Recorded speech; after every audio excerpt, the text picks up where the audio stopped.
छत्रपति शिवाजी महाराज की, छत्रपति संभाजी महाराज की, छत्रपति राजर्षि शाहू महाराज की. कृष्णा नदीच्या काठावर बसलेल्या सातारकरांना माझा नमस्कार. सातारा हर देशभक्त के लिए, हर भारत भक्त के लिए किसी तीर्थ स्थल से कम नहीं है. यहां आपने छत्रपति उदयन राजे भोसले जी को उम्मीदवार बनाया है. मेरे साथी कहते थे कि मोदी जी सतारा आने की जरूरत नहीं, आप बहुत दौड़ धूप करते हैं, नहीं आएगा तो चलेगा. मैंने सामने से कहा, सातारा में भगवा पहले भी लहराता था और लहराता ही रहेगा. मैंने कहा नहीं भाई, मुझे तो आप सभी परिवारजनों के दर्शन की इच्छा है और मैं आज यहां आपके दर्शन करने आया हूं, आपके आशीर्वाद लेने के लिए आया हूं.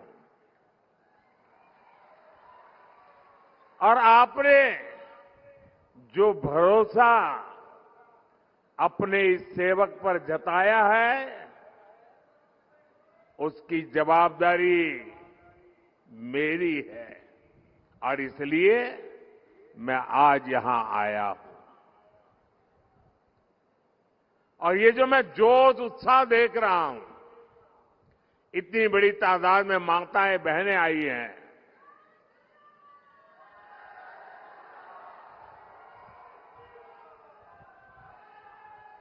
यहां से संदेश साफ साफ है.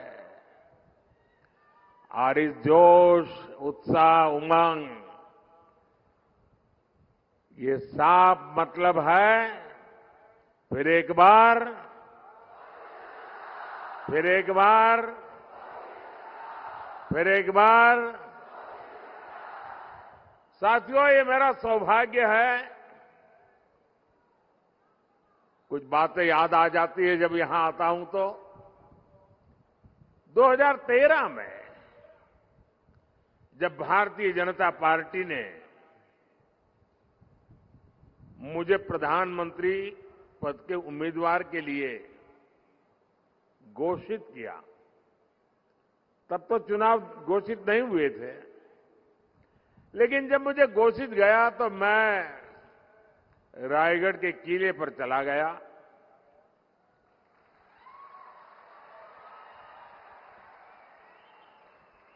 और कोई भी काम शुरू करने से पहले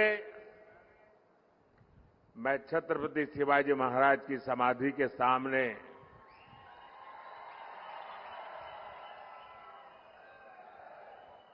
ध्यानस्थ होकर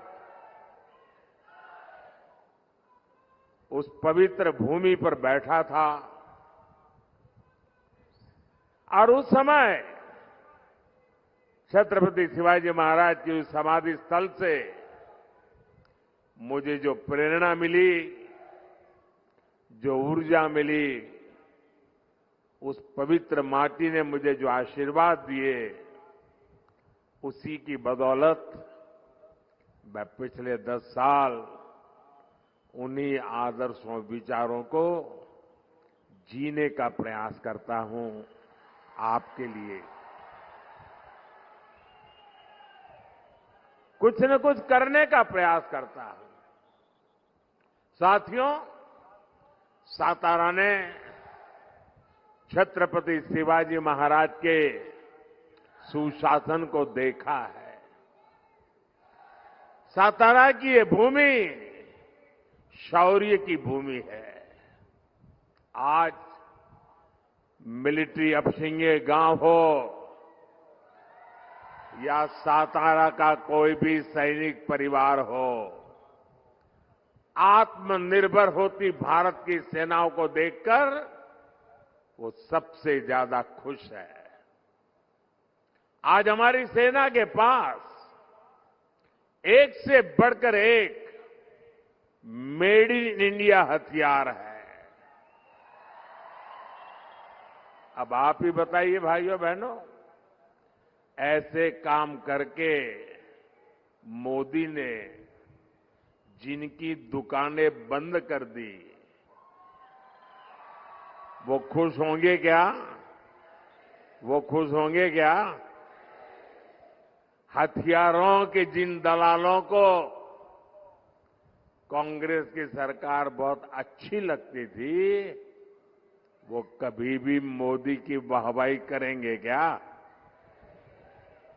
साथियों, मोदी ने सैनिक परिवारों को एक और guarantee one rank one pension की दी थी और मोदी ने ये गारंटी भी पूरी करके दिखाई।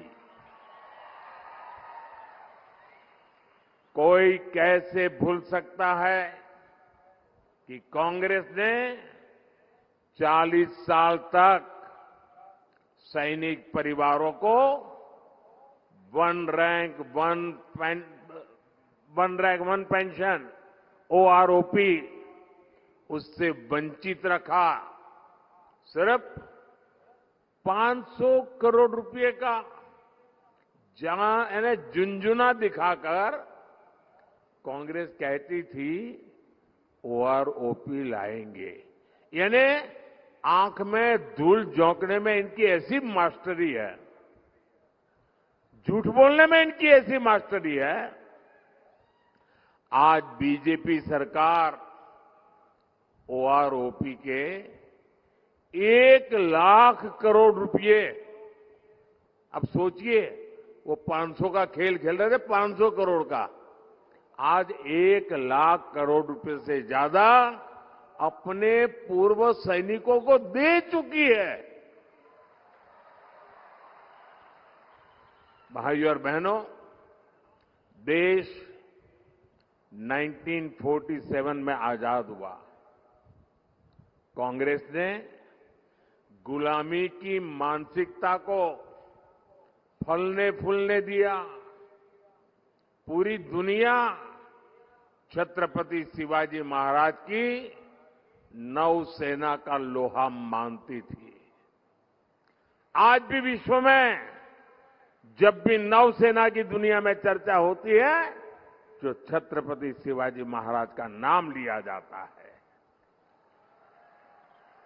लेकिन इतने सालों तक आजाद भारत की नौसेना के झंडे में अंग्रेजों का निशान था। एनडीए सरकार ने, मोदी ने आकर के उस अंग्रेजी के निशान को हटाया। हटा करके रुका नहीं, मोदी ने तय किया कि इस झंडे का ताकत तब बढ़ेगी कि हमारी नौसेना के झंडे में अब छत्रपति शिवाजी महाराज के प्रतीक को स्थान दिया जाएगा। और दिया, डंके की चोट पर दिया। हमारी सरकार ने मराठा सेनाओं द्वारा बनाए गए ऐतिहासिक किलों को भी यूनेस्को की वर्ल्ड हेरिटेज साइट में शामिल करने के लिए नामांकन किया है। महाराष्ट्र का लोहगढ़ हो, सिंधुदुर्ग हो या फिर मराठा सेनाओं द्वारा बनाया गया तमिलनाडु का जिंजी फोर्ट हो, इन सभी को वर्ल्ड हेरिटेज साइट की लिस्ट में लाने का हम प्रयास कर रहे हैं। मराठा विरासत की शान दुनिया में बढ़ेगी तो हम सबको गर्व होना चाहिए कि नहीं होना चाहिए? गर्व होना चाहिए कि नहीं होना चाहिए? दुनिया में डंका बजे तो गर्व होना कैसे नहीं होना चाहिए? लेकिन कांग्रेस को तकलीफ होती है कि मोदी ये सब काम क्यों कर रहा है। साथियों, सातारा ने बाबा साहब आंबेडकर, महात्मा फूले और सावित्रीबाई फूले के सामाजिक न्याय को गढ़ने में बड़ा योगदान दिया है। एनडीए सरकार ने 10 वर्षों में इसी प्रेरणा को सुशासन का आधार बनाया है। आप देखिए, कांग्रेस ने 70 साल में से 60 साल देश पर शासन किया, लेकिन बाबा साहब आंबेडकर संविधान जम्मू कश्मीर पर लागू नहीं होता था। 370 की दीवार बनाई हुई थी। आपके आशीर्वाद से आपके सेवक मोदी ने आर्टिकल 370 को ध्वस्त कर दिया, कब्रिस्तान में गाड़ दिया। मोदी ने आर्टिकल 370 हटाया। आप मुझे बताइए, आपको गर्व होता है कि नहीं होता है? आपको गर्व होता है कि नहीं होता है? 370 हटा करके देश की शान बढ़ी कि नहीं बढ़ी? देश की एकता को ताकत मिली कि नहीं मिली? ये गारंटी मोदी ने आपको दी थी और मोदी ने वो गारंटी पूरी कर दी। अब जम्मू कश्मीर में मैं जरा जो लोग आरक्षण के नाम पर झूठ बोल बोल करके हमारे देश के लोगों को गुमराह करने में लगे हैं, मैं जरा चुभने वाला एक सवाल उनको पूछना चाहता हूं। इतने आरक्षण के गीत गा रहे हो, क्या जम्मू कश्मीर में रहने वाले आदिवासी, जम्मू कश्मीर में रहने वाले दलित, क्या वो आरक्षण के हकदार थे कि नहीं थे?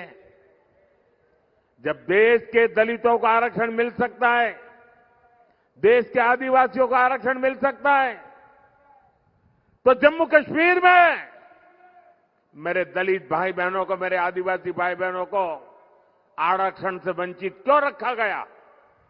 संविधान वहां पर लागू क्यों नहीं किया? क्योंकि वोट बैंक की राजनीति आप पर हावी रही है। भाइयों बहनों, 370 हटाकर बाबा साहब आंबेडकर के संविधान को जम्मू कश्मीर में भी लागू कर दिया। वहां मेरे दलित भाई बहनों को आरक्षण का अधिकार मिला, आदिवासी भाई बहनों को आरक्षण का अधिकार मिला, ओबीसी भाई बहनों को आरक्षण का अधिकार मिला। वो हक मिल रहा है जो हिंदुस्तान की हर महिलाओं को मिल रहा है, वो आज जम्मू कश्मीर में आजादी के इतने सालों के बाद मिल रहा है। भाइयों और बहनों, हमारी सरकार में ही मेरे देशवासियों को मुफ्त राशन, मुफ्त इलाज, पक्का घर, बिजली, पानी, अनगिनत सुविधाएं आखिरी व्यक्ति तक पहुंचाने के लिए मोदी ने अपना पल पल खपाया है। और ये लाभ पाने वालों में ज्यादातर कौन लोग हैं? कौन लोग थे जो इन चीजों से वंचित थे? इन सारे लाभ को पाने वाले सबसे ज्यादा मेरे दलित भाई बहन हैं, मेरे आदिवासी भाई बहन हैं, मेरे ओबीसी पिछड़े परिवार हैं। अब बीजेपी एनडीए की सरकार इन्हें प्राथमिकता देकर काम कर रही है। साथियों, हमारी सरकार ने ही आरक्षण, जो पॉलिटिकल आरक्षण की व्यवस्था है, पहले जब अटल जी की सरकार थी तब उसका कार्यकाल बढ़ा दिया था, और जब मोदी को आपने अवसर दिया, मोदी ने फिर उस कार्यकाल को बढ़ा दिया। ये हमारा कमिटमेंट है। हमने ओबीसी कमीशन को संवैधानिक दर्जा दिया, लेकिन कांग्रेस के इरादे क्या है, ये हमने कर्नाटका में देखा है। क्या कर रहे हैं छत्रपति शिवाजी महाराज की धरती से मैं आपको जगाने आया हूं भाइयों। ये क्या खेल कर रहे, जरा चौंक जाएंगे आप सुन करके। भारत का संविधान धर्म के आधार पर आरक्षण की मनाही करता है। बाबा साहब आंबेडकर धर्म के आधार पर आरक्षण की मनाही करते हैं, लेकिन उन्होंने क्या किया, कर्नाटका में ओबीसी को जो आरक्षण मिला हुआ है 27%, उन्होंने रातों रात सभी मुसलमानों को ओबीसी घोषित कर दिया। एक फतवा निकाल दिया, कागज पे थप्पा मार दिया, और रातों रात ओबीसी के हक के जो 27% आरक्षण था उसमें से डाका डाला और अधिकतम उन्हीं को दे दिया। अब कांग्रेस संविधान बदलकर यही फॉर्मूला पूरे देश में लागू करना चाहती है, लेकिन कांग्रेस और इंडिया गाड़ी वाले कान खोल करके सुन लीजिए, जब तक मोदी जिंदा है,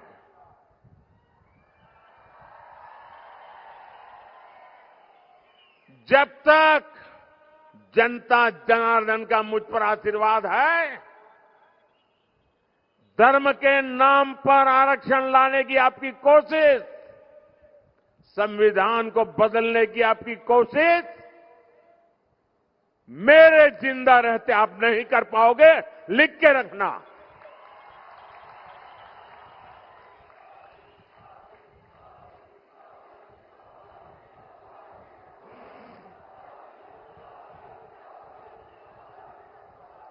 साथियों, ये 21वीं सदी टेक्नोलॉजी ड्रिवन सदी है, और मैं स्वयं भी टेक्नोलॉजी का बहुत बड़ा समर्थक रहा हूं।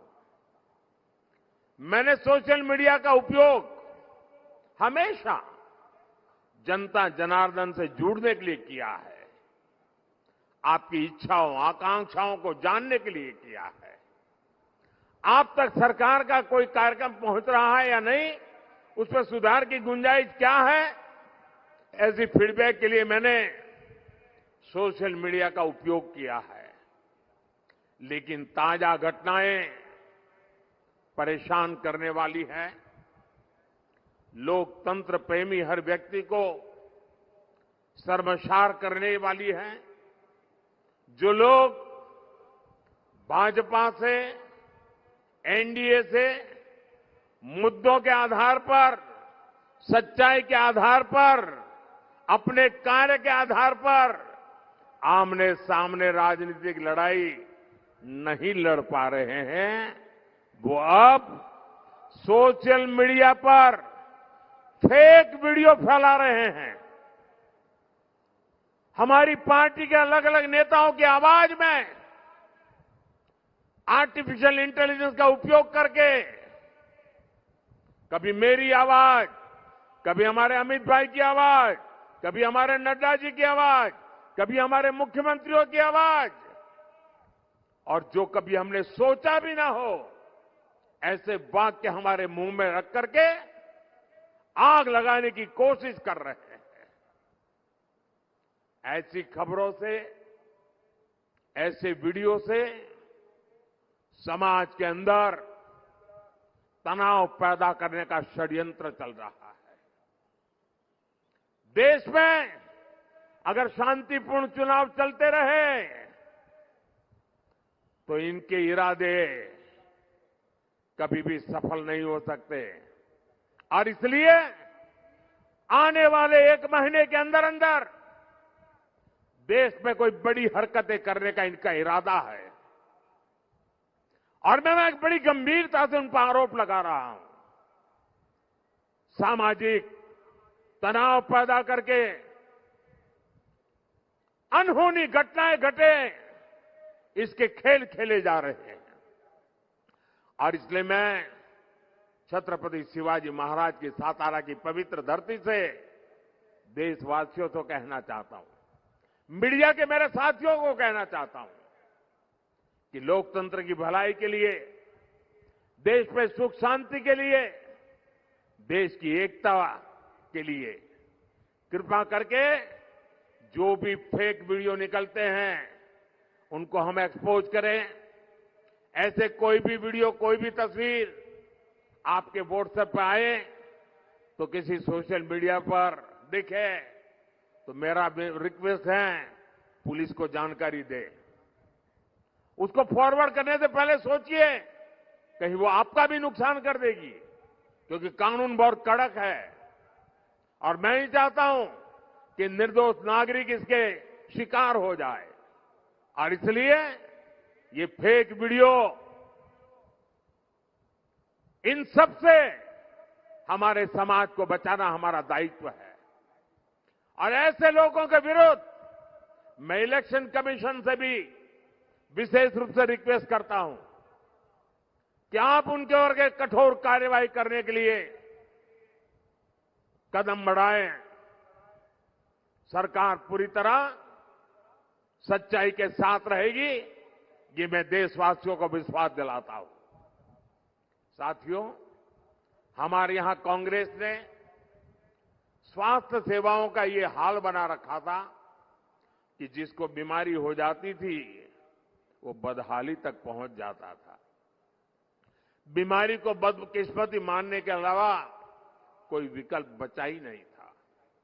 घर में किसी को गंभीर बीमारी हो जाती थी तो इलाज में खेत खलिहान तक बिक जाते थे, महिलाओं के गहने बिक जाते थे, कई कई 100 किलोमीटर दूर जाना पड़ता था, तब जाकर के कोई एक अस्पताल मिलता था। ये हालत बना रखी थी 60-70 साल के कांग्रेस के शासन ने। लेकिन मोदी ने स्वास्थ्य सेवाओं से जुड़ी परेशानियों को भाग्य के नाम पर नहीं छोड़ा। मोदी ने हर देशवासी को बेहतर स्वास्थ्य सेवाएं देने का संकल्प लिया। हमने देश में 20 से ज्यादा नए एम्स बनाए। बेहतर स्वास्थ्य सेवाओं का विस्तार करने के लिए हमने बड़ी संख्या में मेडिकल कॉलेज खोले। 2014 में देश में करीब 50,000 एमबीबीएस की सीटें थी, 50,000 डॉक्टर निकलते थे। आज हर साल 1 लाख से ज्यादा एमबीबीएस डॉक्टर्स पढ़ करके निकल रहे हैं।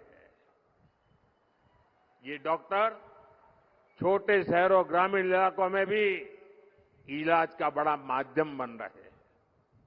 आयुष्मान आरोग्य मंदिरों के जरिए आज गांव में स्वास्थ्य सेवाओं का विस्तार हो रहा है। यहां सातारा में लगभग 400 से ज्यादा आयुष्मान आरोग्य मंदिर बने हैं। अस्पतालों के बेहतर नेटवर्क के अलावा गरीब और इलाज का बोझ न आए, उन पर मुसीबतें न झेलनी पड़े, ये मोदी ने इसकी गारंटी दी। यहां सातारा में 15 से ज्यादा जन औषधि केंद्रों पर 80% डिस्काउंट से दवाइयां मिल रही है। जो दवाई 100 रुपए की कीमत है वो सिर्फ 20 रुपए में मिलती है। आज करोड़ों लोगों के पास 5 लाख रुपए मुफ्त इलाज का आयुष्मान कार्ड है। और मैंने एक और गारंटी दी है, आप घर घर तक पहुंचाना। किसी भी परिवार में,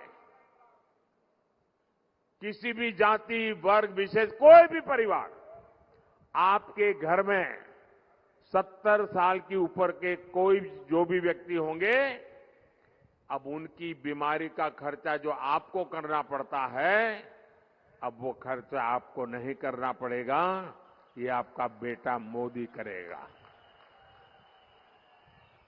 यानी कोई गरीब हो, मध्यम वर्ग से हो या उच्च वर्ग से हो, अगर 70 वर्ष से ऊपर का है तो आयुष्मान योजना के दायरे में आएगा और उसको लाभ मिलेगा। भाई और बहनों, सत्ता को अपने खानदानी जागीर समझने वाले आपकी इस तकलीफ को कभी नहीं समझ सकते। ये चिंता वही कर सकता है जो आपके बीच रहा हो, जिसने आपकी तकलीफों को देखा हो, जिसने आपकी तकलीफों को जिया हो। साथियों, कांग्रेस सरकार का रवैया गरीबों को लेकर क्या होता था, इसका अंदाजा आप उनकी नीतियों से लगा सकते हैं। आज हमारी सरकार 80 करोड़ जरूरतमंदों को हर महीने मुफ्त अनाज देती है और जब से कोरोना आया तब से चालू किया और आने वाले 5 साल की भी गारंटी दी है। एक भी नया पैसा लिए बिना मुफ्त अनाज देते हैं। लेकिन जब कांग्रेस की सरकार थी तब लाखों टन अनाज सरकार के गोदामों में सड़ता था, पानी में बिकता था और कांग्रेस सरकार उसे गरीबों को देने को तैयार नहीं थी, मना कर दिया था। इतना ही नहीं, सुप्रीम कोर्ट ने कहा था, सुप्रीम कोर्ट ने हस्तक्षेप किया था और सुप्रीम कोर्ट ने कहा था कि कांग्रेस सरकार अनाज गरीबों में बांटे। लेकिन तब कांग्रेस सरकार के प्रधानमंत्री डॉक्टर मनमोहन सिंह जी ने क्या कहा, आपको सुनकर के चौंक जाएंगे। उन्होंने कहा था कि सुप्रीम कोर्ट इस मामले में दखल न दे, यानी अनाज सड़ता है तो सड़े, गरीब भूख से मरता है तो मरे, लेकिन कांग्रेस सरकार गरीबों को अनाज देने को तैयार नहीं थी। ये कांग्रेस की असंवेदनशीलता थी। और इसलिए ही आज जब मैं 80 करोड़ जरूरतमंदों को मुफ्त राशन दे रहा हूं तो कांग्रेस को सबसे ज्यादा दिक्कत होती है। भाइयों और बहनों, तुष्टीकरण के आगे घुटने टेक चुकी कांग्रेस ने एक और बड़ी घोषणा, खतरनाक घोषणा की है।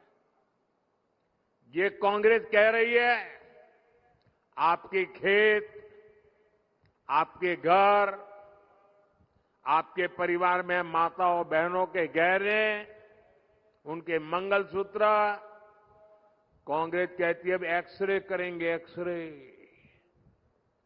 आपके लॉकर में क्या पड़ा है, एक्सरे करके देखेंगे। आपके घर में क्या पड़ा है, एक्सरे करके देखेंगे। यानी घर घर छापामारी करेंगे और आपकी संपत्ति जब्त करेगी। एक लिमिट से ऊपर आपके पास जो भी है उसको लूटने का कांग्रेस सरकार इरादा रखती है। और उनकी जो खासम खास वोट बैंक है ना, उनको मजबूत करने के लिए उनको बांट देंगे। मैं जरा सातारा के भाई बहनों को पूछना चाहता हूं, क्या आप ऐसा होने देंगे? आप ऐसा होने देंगे? क्या आपको इस प्रकार की नीतियां मंजूर है? ऐसा सोचने वाले लोग देश की राज में होने चाहिए। मोदी का प्रयास है कि देश में हर बहन के नाम पर कोई न कोई प्रॉपर्टी हो, इसलिए घर बहनों के नाम पर दिए जा रहे हैं। जन जन खातों से करोड़ों बहनों को पहली बार बैंक खाते खुले। अब बीजेपी सरकार उसमें सीधा पैसा डालती है। मोदी अपनी बहनों को ड्रोन पायलट बनाने में जुटा है। मोदी ने 3 करोड़ बहनों को लखपति दीदी बनाने की गारंटी दी है। लेकिन कांग्रेस के शाहजादे की चली तो कांग्रेस माताओं बहनों की कमाई, उनके गहनों को भी नहीं छोड़ेगी। साथियों, मोदी का संकल्प हर बहन के घर तक और हर किसान के खेत तक पानी पहुंचाने का है। Laxmanrao Inamdar lift irrigation scheme हो, तराली प्रोजेक्ट हो, टेम्पू लिफ्ट इरिगेशन प्रोजेक्ट हो, वांग इरिगेशन प्रोजेक्ट हो, ऐसी हर सिंचाई परियोजना महायुति सरकार की प्राथमिकता को दिखाते हैं। आने वाले 5 साल में ऐसे अनेक सिंचाई प्रोजेक्ट हम पर पूरा करेंगे। साथियों, हम खेती में सहकारिता का व्यापक विस्तार कर रहे हैं। इसलिए पहली बार अलग सहकारिता मंत्रालय बनाया गया है। हमारी सरकार ने गन्ने के एफआरपी में रिकॉर्ड वृद्धि की, पहली बार शक्कर की एमएसपी तय की। हमारी सरकार इथेनॉल पर इतना जोर दे रही है, इसका सीधा लाभ गन्ना किसानों को हो रहा है। पीएम किसान सम्मान निधि के करीब 1500 करोड़ रुपए यहां सातारा जिले के मेरे किसान भाइयों के खाते में जमा हुए हैं। साथियों, बीजेपी अपनी विरासत को भी शान से आगे बढ़ाने में जुटी है। इसलिए जो हमारे किले हैं उनको भी सजाया संवारा जा रहा है। यहां कनेक्टिविटी पर बहुत काम हो रहा है। हम यहां जो हमारे आस्था के स्थान हैं, जो धरोहरें हैं, वहां आना जाना आसान बना रहे हैं। मेरा आपसे आग्रह है, 7 मई को हर बूथ पर कमल खिलाना चाहिए। भारी मतदान होना चाहिए। और आपको मैं गारंटी देता हूं, आपका सपना ये मेरा संकल्प है। और आपका सपना पूरा करने के लिए मेरा विजन भी है और जीवन भी उसी के लिए है। 24/7 फॉर 2047 इस मंत्र को लेकर के मैं काम कर रहा हूं। आप घर घर जाइए, मतदान के लिए लोगों को प्रेरित करिए, ज्यादा से ज्यादा पोलिंग बूथ पर ज्यादा से ज्यादा वोटिंग, पुराने सारे रिकॉर्ड तोड़ने के लिए गर्मी कितनी ही क्यों न हो, देश के लिए हम समय निकालें, मतदान अवश्य करें। क्या आप मतदान बढ़ाएंगे? घर घर जाएंगे, पोलिंग बूथ जीतेंगे? अच्छा, मेरा एक काम और करेंगे, मेरा एक पर्सनल काम करेंगे आप? जरा हाथ ऊपर करके बताएं तो मैं मानूं। करेंगे? करेंगे? अच्छा, घर घर जाइएगा और कहिएगा कि मोदी जी सातारा आए थे और परिवार के सबको नमस्कार कहा है। मेरा नमस्कार पहुंचा देंगे? हर परिवार में मेरा नमस्कार पहुंचा देंगे? बोलिए भारत माता की, भारत माता की, भारत माता की। बहुत बहुत धन्यवाद।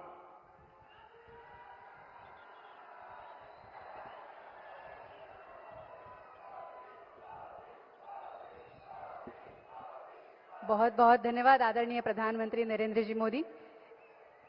यानंतर